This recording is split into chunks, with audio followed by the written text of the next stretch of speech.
France में Macron सरकार का पेंशन सुधार बिल पास हो गया है और इसके तहत रिटायरमेंट उम्र 62 से बढ़ाकर 64 कर दी गई है और इसी को लेकर बवाल है। ब्रेक के बाद एक बार फिर से आप सभी का स्वागत डिकोड द कोर्ट्स में और अगला कोर्ट हमारा इसी से जुड़ा हुआ है।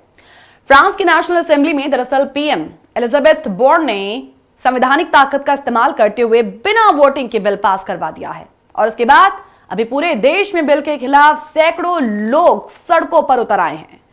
फ्रांस में पीएम ने आर्टिकल 49.3 का इस्तेमाल किया, जिसके तहत बहुमत ना होने पर सरकार के पास बिना वोटिंग के बिल पास कराने का राइट है। और इसके बाद विपक्षी नेता मरीन ले पेन ने इमैनुअल मैक्रों की सरकार के खिलाफ अविश्वास प्रस्ताव लाने की बात कही। कहा कि सरकार ने स्पेशल पावर का इस्तेमाल करके बिल पारित करवाया है, तो यह सबूत है कि वो कितने कमजोर हैं। प्रधानमंत्री बॉन्ड को इस्तीफा दे देना चाहिए। बिल पास होने के ठीक बाद करीब 7,000 लोग पेरिस में place del la Concorde public square पर विरोध प्रदर्शन करने लगे हैं। इस दौरान पुलिस ने आंसू गैस का इस्तेमाल किया है। 120 प्रदर्शनकारियों को गिरफ्तार किया जा चुका है। पुलिस ने संसद के सामने विरोध कर रहे लोगों को हटाना शुरू किया है। फ्रांस के कई शहरों में लगातार प्रोटेस्ट हो रहा है। 23 मार्च को कई फ्रेंच यूनियन हड़ताल की घोषणा कर चुके हैं और ये ऐसा नहीं है कि जो नाराजगी है, जो गुस्सा है, वो अभी हाल ही के दिनों में नजर आया है। बिल के पारित होने से पहले भी कुछ यही हाल था। इस योजना का फ्रांस में पहले से ही बवाल मच चुका है, क्योंकि अब ये बिल पारित हो गया है तो फ्रांस में सरकारी नौकरियों में रिटायरमेंट की उम्र 62 से 64 कर दी जाएगी। इसमें पूर्ण पेंशन के लिए जरूरी न्यूनतम सेवा अवधि भी बढ़ जाएगी। लेकिन सरकार द्वारा किया जा रहा बदलाव या फिर किया जा चुका बदलाव वहां के लोगों को पसंद नहीं आया है। दरअसल फ्रांस की पीएम एलिजाबेथ बोर्न द्वारा इस महीने की शुरुआत में लाए गए कई प्रस्तावों के तहत 2027 से लोगों को पूर्ण पेंशन के लिए 43 साल काम करना होगा। फिलहाल देश में पूर्ण पेंशन हासिल करने के लिए 42 साल तक ही काम करना होता है। तो ये एक ऐसा तबका है जो इस पूरे अमेंडमेंट की प्रशंसा कर रहा है और वो है फ्रांस की शेयर आउट पेंशन सिस्टम की सरकार, और वो इसे कर्मचारियों के भविष्य की सेफ्टी के लिए एक महत्वपूर्ण उपाय बताती है। हालांकि लोग इस योजना को पसंद नहीं कर रहे। सुधार जनता के बीच गहराई से अलोकप्रिय साबित हो रहा है और इस कई पोल्स भी किए गए हैं देश के बीचों बीच, और वो कहते हैं कि देश के 68% लोगों ने कहा कि वो इस पेंशन में बदलाव की योजना का विरोध करेंगे।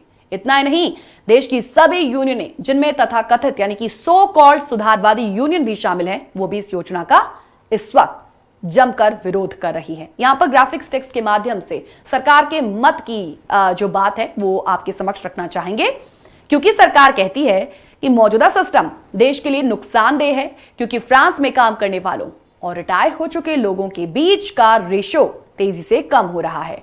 50 साल पहले कामकाजी लोगों और सेवानिवृत्त यानी कि रिटायर्ड लोगों का अनुपात 4:1 था और अब यह खिसक कर 1:1.7 पर आ चुका है।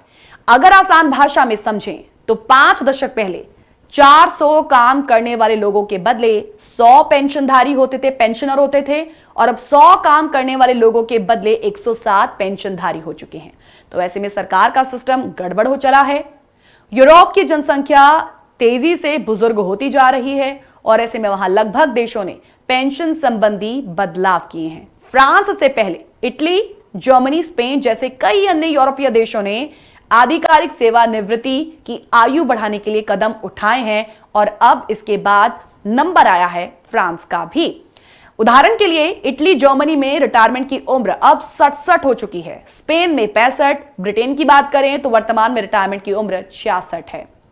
अब देखिए, यहां के कर्मचारियों का मानना है, फ्रांस के कर्मचारियों का मानना है, क्योंकि इसे सरकार द्वारा श्रमिकों के हितों से समझौता, कॉम्प्रोमाइज करने की कीमत पर अपने बजट को बैलेंस्ड करने के तरीके के तौर पर देखा जा रहा है।